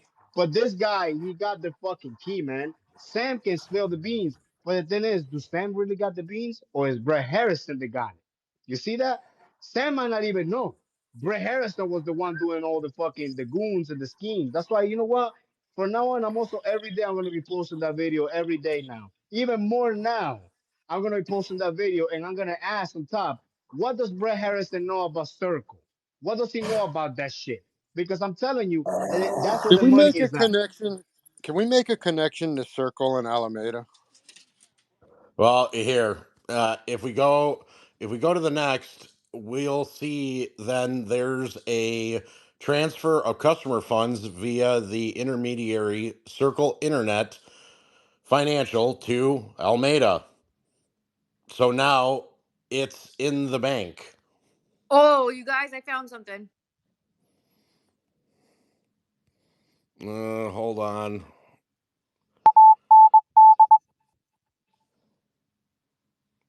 What was that? Sounded like a news report beep. But Oh, let me put this in here. Hold on. well, I'm going to read this while you're doing that. In addition to showing the effects of the crypto as set market could have on the traditional financial system, the March bank stress reveal how the interconnection between the crypto assets and banking sectors, as well as uh, concentration risk, can cause stress in the crypto asset market. Hours after SVB closed on March 10th, Circle Internet Financial LLC, the issuer of the stablecoin USDC, revealed a 3.3 billion, approximately 8% of the reserves purportedly backing USDC were held at SVB. The news sparked a run on USDC with 1.6 billion of USDC redemptions occurring on the same day as Circle announcement. Coinbase and Binance announced that the platforms would temporarily pause conversions between USDC and US dollars as well. Over the weekend after SVB's closure, USDC temporarily lost its one-to-one peg with the dollar, with the value of USDC falling as low as 89 cents. By March 15th, Circle reported that crypto asset market participants redeemed some 3 billion of USDC. Circle's problems triggered a MakerDAO DAI stablecoin to depeg over the weekend as well. DAI, a stablecoin backed by other crypto relied on USDC for approximately 52% of the collateral supporting its circulating stablecoins. That's from the FSOC report that recently came out, but it's also Thank you, Dog with Hat, for coming up. it's also it's also an FDIC report of what happened to Signature and SVB and these other banks. I think what y'all are missing is the main thing is these aren't separate companies. They're all the same people. So, Signature, SVB, Circle is owned by FTX. All these players are the same people. Binance is owned, Binance owned a majority controlling interest in FTX. And the top equity holders of FTX is Paradigm and Sequoia. Now, if y'all have to understand, it's every stock they make that is synthetic. Ignore what AMC or whatever any stock. Yeah. It's just any stock. It's debt. When Melvin Capital couldn't close their positions, Citadel had to bail them out. And because Citadel couldn't maintain those positions or keep financing things and interest, then 0.72 Sequoia and Paradigm bailed them out. The top holders of FTX's equity or stocks or ownership is Paradigm and Sequoia.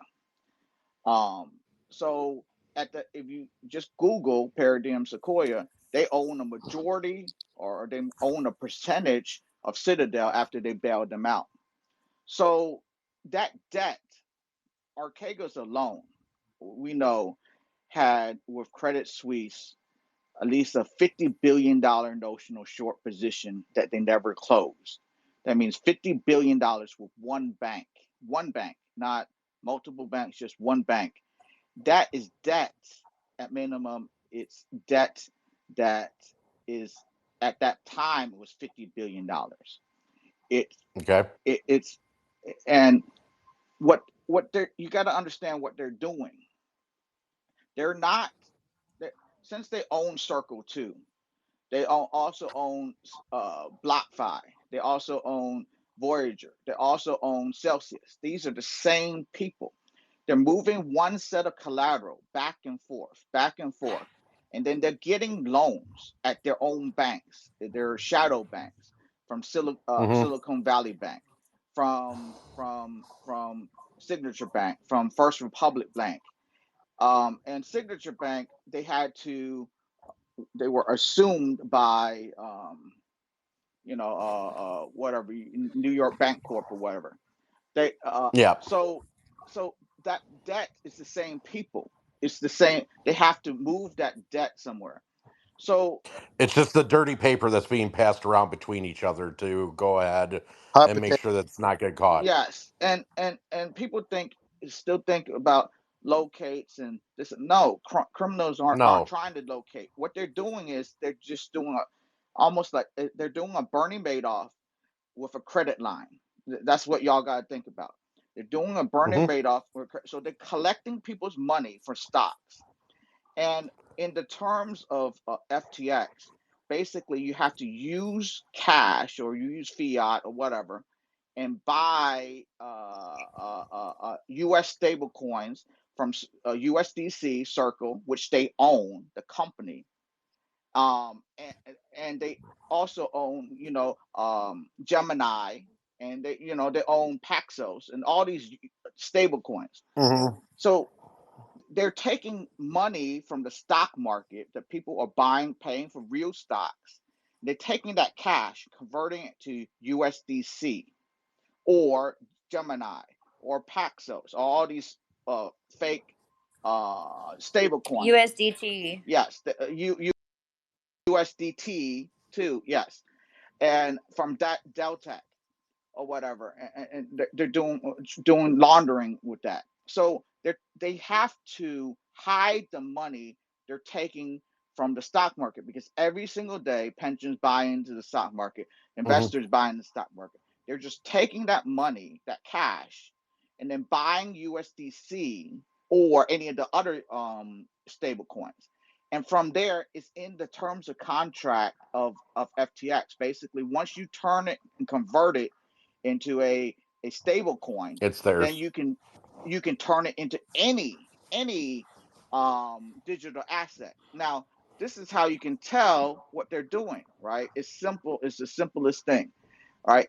If y'all go to Coinbase, which also owns FTX, and FTX also Coinbase you and FTX also both invested in Circle. I don't know if you guys saw. I yes, posted the link to all of Circle's investors from all the different rounds of investing. I yes, and they're highlighted all where the same FTX people. appears in May of 2021 and Coinbase shortly afterwards. And Coinbase is the custodians are supposed to be all these digital assets, even the tokenized stocks. So if y'all go to Coinbase's website or the app right now, and y'all type FTX, well, y'all can see they have a tokenized Apple, tokenized AMC, tokenized everything, SPY, and they also have FTT. The only thing you can trade is the FTT, and it has a value, and it's been increasing because they took that initial cash that people buy in the stock market, convert it to USDC, and they're putting that value into FTT's value, or when Celsius was what Celsius value, or Cell, or Voyager's token, or whatever, or whatever. But they never put it into the value of the tokenized stock, and this is why the analysts that analyze it, it says that the debtors exchange is specific, only mimics the price of like the trading of that price. Basically, they just took your money and it's valued zero because they stole the money and they're pummeling it and pushing it into these cryptos valuations. That's all they're doing. It's the simplest thing because it's zero. The tokenized stocks are worth zero. Where did the money go originally? Right? It went to the FTT's value. That's why it's still increasing, even when the bankruptcy court has ruled FTT's valuation is zero. They said it was zero. The only reason it's still moving up and down is because the stock market is ongoing. It's still, people are still buying stocks and things like that. They need to funnel the money to somewhere. So they're funneling it to FTT, and the people that holds the FTTs, which are the people, criminals and all that stuff, they're exiting by selling it on Coinbase and other platforms and getting real cash for it. That's how they're laundering the stock market's money into cash. That's all. I mean, that's the So my simplest thing. question is that why is Citadel chasing this 3.3 billion? I wonder if it has to do with Gemini's. There is a lawsuit from Gemini where Gemini froze everybody's staked crypto. Hmm.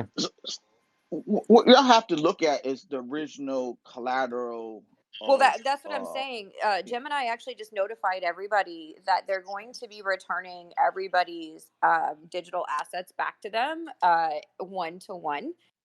And that means if you had one Bitcoin in your staked assets at the time where Gemini froze the staking program, you will get one Bitcoin back. And so I wonder if they literally just announced this in like the last week. So I wonder if that might play a part in it. I don't know. I'm just I'm kind of brainstorming here, throwing some ideas out there. Well, the thing is, more and more people understand what's happening, and the FDIC has frozen SVB's Cayman Islands account, basically not allowed them. The top depositors in SVB Bank that collapsed was Circle. So what they're doing is when they get the money from basically people buying stocks and they convert it into FTT, Circle, USDC, and then they'll say they'll back it the FTT or sell or whatever. They also are buying like Robinhood shares or Grayscale Bitcoin Trust. That money should have went and bought real stocks, but they're buying real other shares of other things. Then they use that collateral, those shares, to get loans with SVB Bank or Signature Bank or First Republic Bank, or what that money should have been went to buy an Apple share or a SPY share or a AMC share. But they took that money, converted it, bought some bought used that money to buy Robinhood shares, Grayscale Bitcoin Trust, or they bought other shit, or they took that money and put it and then put the value into FTT, sell. All that stuff is still trading, but none of the tokenized stocks can, and they valued it at zero. Now, then what they're doing is they're getting loans at these banks because they have now real collateral. Robinhood shares and Grayscale Bitcoin Trust combined was 1.2 billion. 1.2 billion, they can get loans with FTX, and then they move it to Alameda, and they can get another loan for 1.2 billion. Then they move it to BlockFi, 1.2 billion. They're the same owners. BlockFi owns FTX. FTX owns what? Binance owns 25% or the majority, voting rights of it. FTX couldn't even go bankrupt without the approval of Binance. And so they're just moving all the same assets over that they're stealing and they're converting into other things. And then they're getting real loans, right? So if you get real loans, if you get a real loan from SVB Bank, but the agreement is to redeposit that money back into the bank. So they just they do a fake Ponzi venture company, fake venture loans.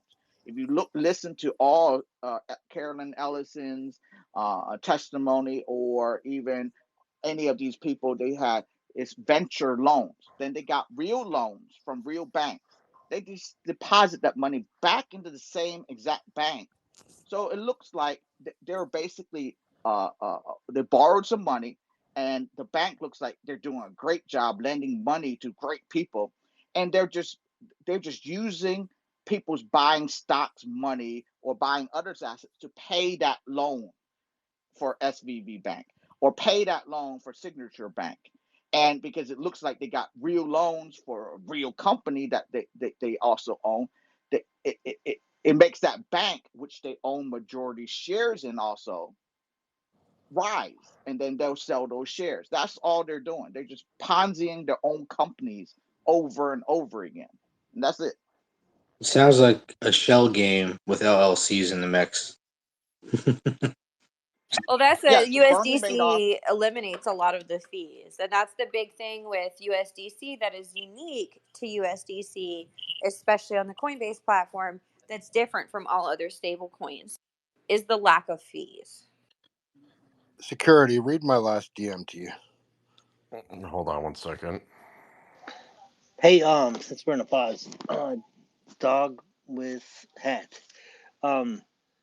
So what investigator are you talking about, and what do you mean by valued at zero? Okay, so the bankruptcy estate for FTX, they were hit with everyone's trying to claim assets. So the IRS initially was claiming a $44 billion tax bill against FTX. Now, the entire FTX's company or whatever, Alameda or whatever, wouldn't have even been worth uh, 44 billion. I think it was at most it was like 10 billion or whatever. The thing of it, the reason why it is 44 billion liabilities or tax claim is because it's not the customer and the company that is they're going after.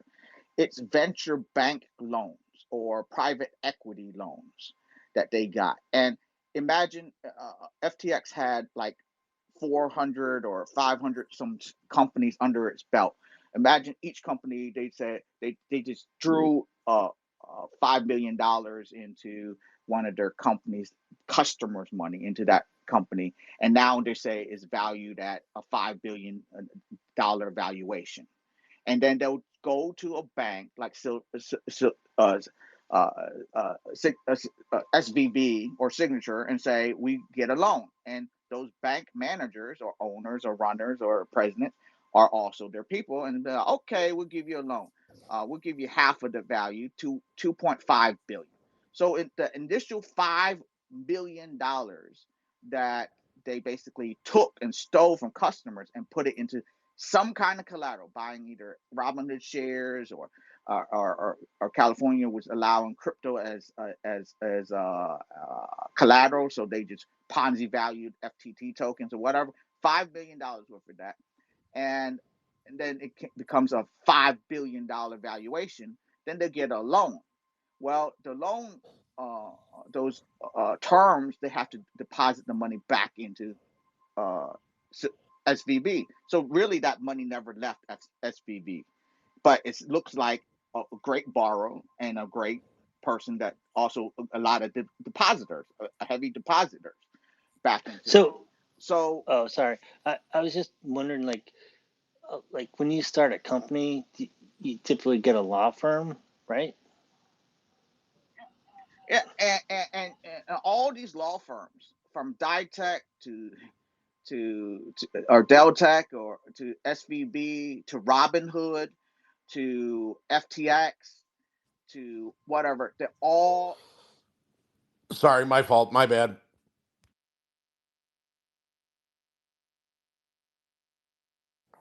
My bad. Go ahead. Dog with that. Sorry. so basically uh uh BlockFi, which is supposed to be a separate company, and Deltec that was doing USDT, and all these other companies like SVB and First Citizen that bought SVB are all represented by Sullivan Cromwell. The Rothschilds had a position or ownership in FTX, and they're represented by the Sullivan Cromwell. BlackRock, all these companies, the same companies are represented by the same law firm for all of them. That basically these same companies that they move these assets back. So imagine this, right? You're a bank that loans money to a customer. So you are a creditor to somebody. So then the person that owes you money, let's say FTX, is a debitor of that money. Well, technically, if anyone goes bankrupt or something happens, you're supposed to have separate lawyers to negotiate. Like, you owe us this money. Can you talk to this lawyer? Talk to our lawyer. You well, uh, they basically say go talk to our same lawyer, which is Sullivan Cromwell. So the banks that loan the money is the same people that people that borrow the money that is using the same law firm, which is Sullivan So Cromwell. Okay. did they Sullivan and Cromwell getting sued right now? Yeah, so some of the FTX creditors understands are starting to see what they're the how they're ponzing the values, because they're also are the same lawyers that work for BlockFi, which they were just moving assets back and forth. That and all these other companies, Sullivan Cromwell is the only one, and the creditors see because SVB went under, Well, the company that bought SVB was First Citizen. Well, uh, the negotiation in that deal was Sullivan Cromwell was the buyer, Sullivan Cromwell was the seller. Both sides, basically. Well, they suck. So, They suck.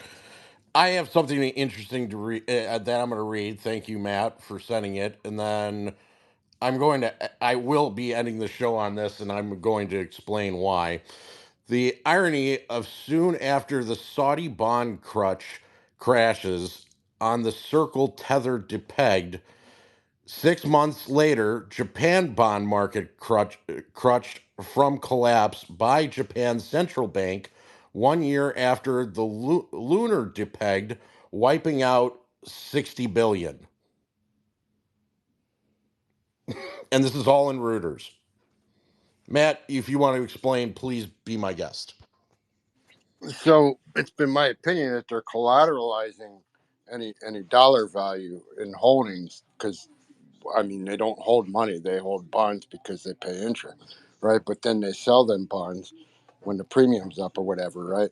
And then bonds are basically debt. So they sold off all these debts. They sold like Credit Suisse sold their debt bonds for liquidity to Saudi, and then bam, you have a fucking depeg of the lunar and or was that the eurozone crashing the euro bond market, crashing fucking Saudi's bonds worthless, including Invesco and which is a Vanguard holding pension holdings and the other one which is BlackRock's. I forget what the hell that one's called, but they basically Anywho, got hit too. So it was interesting because I didn't even forgot all about the USD tether crashing on that weekend, but that aligned with the Japanese bond crash. So if you think of that from an as it's almost like they're purposely crashing the tether to devalue the bonds to erase the debt. interesting. No, that's a new way to do it. Hey, real quick, I got one of my guys that were listening on the side, and they were saying he says, "Here's the alternative theory for this on NYCB. Citadel and friends act like they are helping to save NYCB with $1 billion, but in reality, uh, they get a ton of shares, while other friends of Citadel load up on puts. Citadel and friends fucks over NYCB by selling the shares and tries to take them to zero, while other friends collect on puts. They split the prize. The puts more than offset the loss on the shares. Did Citadel get shares on the deal? Question mark. Um, yeah, I can see laundering stock money through crypto, but let's not forget Kenny went to Ukraine for a meeting. Yeah, that's true. And Yeah, don't he is right forget about they that. get insurance on them debt bonds, so they also collect the insurance value against the loss on the debt bonds. That's true. well, if y'all want to look at Ukraine and all that, here, I'll give y'all something. Go to Circle's website or type Circle in Ukraine, and it's actually featured in Circle's own website, saying basically the money the U.S. sends to Ukraine, Circle uses USDC and they convert it into USDC to pay the people in Ukraine because since their country is so destabilized, they can't use currency. But with USDC in their pockets on their phone, they can make transactions. Have a look at that. So there you go. Right, and if you launder that through them to the Bahamas, then you can pay off all the fucking politicians that got that bill passed to send that money to keep the money flow laundering going. Does people remember how much money First Republic got last year? No, Um, no. you can throw it into this site called Google. How much money did FRC get? JP Morgan will take on all 92 billion of First Republic's 103.9 billion deposits. So the New York Community Bank got 1 billion through 3 or 4 or 5 different firms. For. and there's a press conference tomorrow morning. It's 8 a.m. Eastern. Mm-hmm. So I mean, there, there, there's more to the story than we see, and imagine the back rooms. Fresh funding to J.P. Morgan for First Republic, $70 billion in funded liquidity. Yep, is I Okay. just, something I above just, a billion. So I don't think a billion's going to last them. I think that's just a band aid. Oh, that's why I was looking at what they took over, Yeah, because $1 billion, you're talking 35, 38 billion, and 60% of that is deposit value yeah, against liability value. and it's They only had like 2 billion left at that time, and all now, based on yeah, loans and commercial properties. So are commercial properties going up anytime soon? No, and that's how I will close out the show after chaotic. What did you put up above? the cease and desist letter that the FDIC sent FTX and specifically Brett Harrison for making false and misleading statements about their status as being FDIC insured. Hmm. Yeah, So it's not the only time Brett has done something like that. It's kind of what he does with everything. it's kind of not surprising. So It's just kind of, he's the dude. He's got, and doesn't he have just the most punchable face? I, That man has a face that only a hedge fund manager could love. he has a face that got walked on when you I don't and know who's somebody worse. sat there and really had to get the mud off their shoes. I don't know Anywho, who's worse though, him or the fucking CI or legal advisor or whatever that did the ultimate bet scandal. They're, I know who Oh had, my God. I know who had it worse. It was Ken Griffin's wife from the bedpost. I'm still confused on Oh my why God. Brett met with Dougie Large August in August of 2022. Hmm, It's probably to hide some more money. there's a couple tweets out there if you go to some threads and that's it's almost as Well, that interesting as when he met with Yellen. She sprinkled fairy dust. So that's that. Chaotic, what did you have to say before I'm going to read some interesting articles? that cease and desist letter was sent to them in August of 2022, so I'm sure it's related. Hmm, interesting. Well, It's dated. It's up there. It's from early August. If they went to go see Large Dougie, I'm sure it's probably not a coincidence that that's when the FDIC told them to stop lying about shit. it's a good old coinky doink. And how do we feel about that at this point, gentlemen? well, I like How the do we feel well, about well, I And coincidences? like 2 months coinky later, doinks. October 22 is when the lunar did peg. well. Sam said he was sorry, and he didn't mean any harm. Well, here's a bombshell news out of Georgia. During a Georgia Senate hearing, attorney Ashley Merchant disclosed White House records showing that the Georgia DA, Fannie Willis, had met with Vice President Kamala Harris and her Pucker Up Buttercup hemorrhoid cream on February 28th, 2023, shortly before bringing charges against Donald Trump for election interference. Hmm. You feel that the Biden administration may have had a hand in charges being brought against Trump? Maybe? I don't know. She didn't. Here's the summary. She didn't Go just ahead. meet with Camilla. She also met with his executive office legal team. Interesting. All all of that and a bag of chips. Isn't it wonderful? Let's continue on. So today here is your testimony from our good friend Jerome Mr. Burns Powell. Uh, do not expect rate cuts until more confidence inflation is moving sustainably to 2%. Number two, inflation has improved, but still above 2% long term target. Three, there are risks to cutting interest rates too early and or too late. Hmm. Four, Labor market demand still exceeds supply. That's because it's fake. 5, likely appropriate to cut rates sometime in 2024.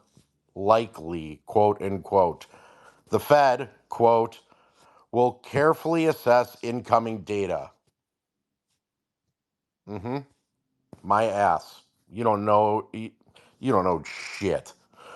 And I want to say I hate being right.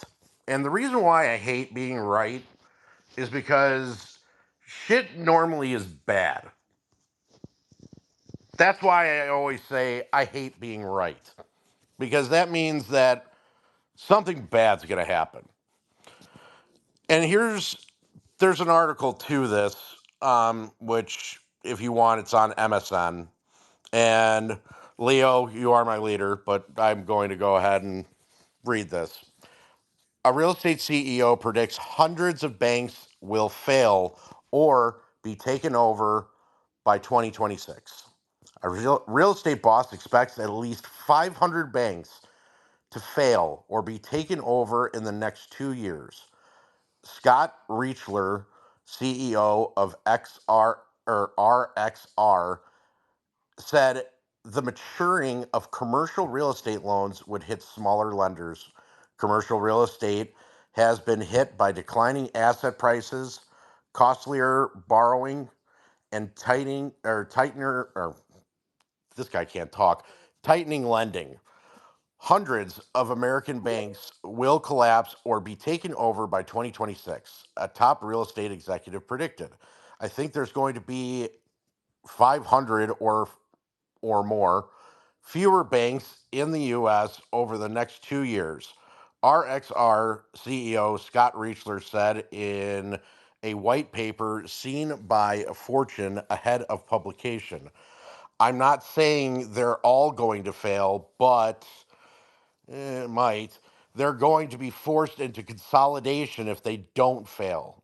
The U.S. has about 4,000 banks per the Federal Deposit Insurance Corporation, meaning the loss of 500 would represent about 12% decline.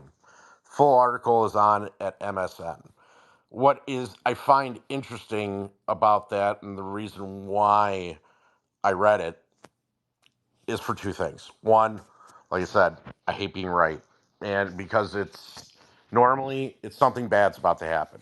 When it comes to your commercial real estate, and one of the reasons why I personally believe that China bank that basically said I'm not going to be a part of the DTCC anymore is because in 2008, who was the biggest hard money lender to the U.S. for property? And I can tell you who it is. China. They gave the most amount of hard money lending to, real estate. That's what they were known for. Where do you think that money is now? I guarantee you it's in that can that we kicked. I guarantee you that they're never going to see that shit back. Why do you think they need to get out of the DTCC? For that reason alone. If you go ahead and you can really just, as we've noticed tonight from all of you, and thank you for coming in, all of you, and doing the DD research on the fly so that we can come to one conclusion, and that is this is all a web that is interconnected between crypto to USD to stable coins to money laundering to back channels to backdoor printing to basically the biggest Ponzi scheme that you will ever see in your lifetime. And it has to stop. There has to be some sort of, I don't know, uprising between the people because we've seen what is coming. We know what's going to happen. But how do you go ahead and you actually stop it unless you are banging on the door? You are the people that are basically going ahead and saying, we don't fucking want this. So, could this be a reason for, you know, the elections and why we're going to vote a different way because we don't like how the current regime is basically running things? Yeah, that could be one way to basically garnish the vote because, as it was pointed out today, and I'll read you one last thing before I go because I was almost wanted to laugh. MSNBC's Joy Reid had made statements suggesting that the motivation behind the voting patterns of some Republican voters are significantly influenced by racial concerns. No, just you, Joy. Reid argues that the sentiment of these voters are motivated by the perception of an invasion at the border by individuals of Hispanic or Latino heritage, which they believe threatens their job security. No, we just don't want illegals here. Plain and simple. Additionally, Reid points that there is a desire amongst these voters to see African Americans have reduced access to higher education, implying a racial bias in their approach to educational opportunities. This commentary by Reid reflects her interpretation of the factors influencing the political behaviors of the subset of Republican voters, highlighted what she perceives as racially motivated voting patterns and a lack of engagement with border policy issues.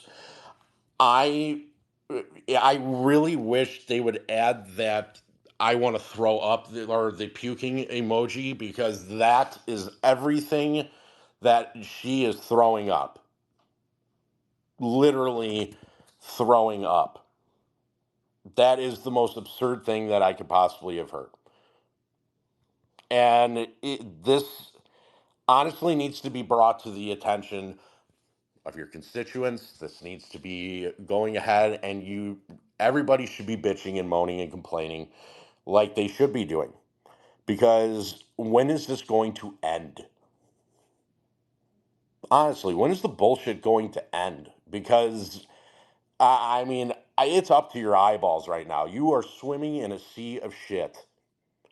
And this isn't a polished turd shit. This is real shit. And one day you're going to wake up and you're going to realize that, hey, I could have done something about it. And it's almost coming to that time of now. We have a chance to go ahead and make this right. And we need to do it. As a people, we need to go ahead and actually do something to make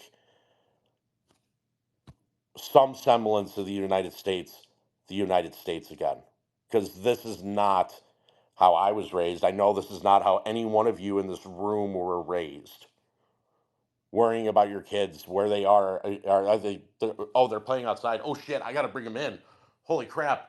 I don't want to have to worry about this. I don't want to have to worry about going to the grocery store and having my phone stolen from me. I don't want to have to worry about, me going, just driving on a Saturday and getting shot at. I don't want to have to worry about, every single store on Lincoln Avenue that used to be full of bars and restaurants, and they're all gone. What type of America do you guys want?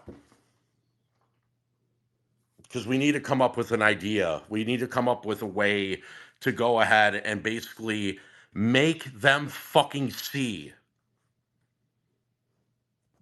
And with that, you guys have a good night.